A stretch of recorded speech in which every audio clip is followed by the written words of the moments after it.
We're back on STL TV Live. I'm Sarah Thompson, and I'd like to welcome Heather Rich and Kate Lyford from Provident. And thank you for being here today. Thanks for having us. So Provident, people may have heard the name, but they also might not be familiar with it. So please tell us what Provident is and does. I would.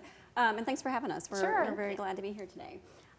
Provident has been in the St. Louis community for 155 years. We were actually established in 1860, and our mission is to help individuals and families to a brighter future. And the way that we do that is through counseling, crisis intervention or suicide prevention, and community outreach. And so most people in the community will know us as a counseling agency, Provident Counseling, and that's really the core root of our business. Okay, and you also have a suicide prevention line that... We do. Okay. We have one of the longest running suicide prevention hotlines in St. Louis. It's known as Life Crisis Services, and it'll celebrate 50 years in 2016.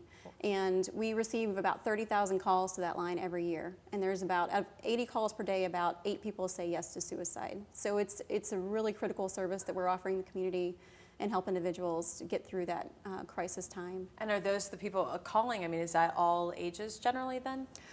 Primarily, we don't have an age range that for individuals who call the line, and it's a wide range of individuals, but we focus primarily on 18 and older.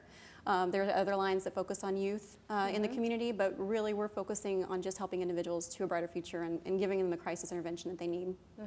I mean, mental health is, and we're really today also, in addition to talking about Provident, we're going to be talking about an event, and I know Kate's got some information on that and a run to help raise awareness. But I mean, mental health, it feels like one of those issues and topics that continues to be, we talk about it, we're aware of it, and the importance that we need to give it, but then it's underfunded and it's not really addressed. I mean, how do you sort of deal with that more broadly in the community? It's clearly an asset. I mean, the fact that you're getting that many calls in terms of organizations that help people through mental health crises, but how do you address that more broadly? I think that's a really good question. I mean, what we see at Provident is we have about 35,000 individuals who need services every year, and whether it's counseling or they're calling our crisis hotline or whether there's someone that's enrolled in our after-school program.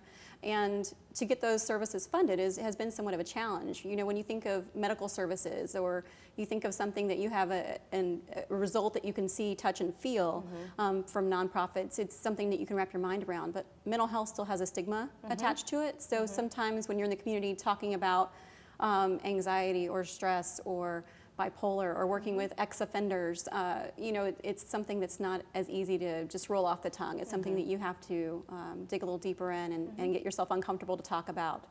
Suicide's not something that you know, usually comes up at the table conversation at dinner, so it's something that it's really important that we bring to the forefront. Yeah, well, you're doing that. Kate, tell me about, you are doing that one way through something taking place next weekend, and what is that? Yes, it's the Provident Rooster Run, 5K and 1 mile fun run, next Saturday, July 19th in Forest Park. With its 7 a.m. start, it's our way of waking up the community to the importance of suicide prevention and quality mental health services like Provident provides every day. Okay, well, I know we're going to talk more about that in the second segment and really go into a lot of the details of the race. I mean, do you find the people who come to, I know this is your second year for the race, who come to this, are they directly family members or persons affected by mental health? Or are they, again, just people who are like, hey, I'm a runner, I want to do this, and they want to jump on board kind of what you're trying to do? Right. I think we've seen a wide range of people. Last year it was really cool to see. Not only did our staff get really enthusiastic about it, but we had families, friends, clients, members of the community, members of our board, friends of the agency. So it was, and the running community really showed up. I mean, it was something that really people got excited about. It was really great for a first year. So glad that we're in our second. Well, before we go to break, I do want to be sure that we mentioned the hotline, that we talk about how many offices you actually have. So people, and we've got the information for your website, but where can people find Provident? Well, Provident has 6 counseling offices throughout the greater St. Louis area. So if they go to our website, and I know that you'll show it soon, we have a hotline that they can call or an appointment line, and they will talk to someone on that line that will get them a location and an appointment that's in the closest to their home. Okay. We're also located next to public transportation, so if someone needs to make a counseling appointment, they can get set up. All right, well, there's the information about Provident right there, and providentstl.org is the website in case you want to go to it. We're going to take a quick break, but when we come back, we're going to have some fun. Kate's got this rooster hat here, and you're going to find out more why she brought that. So we'll speak more with Heather and Kate after this break. Stay tuned.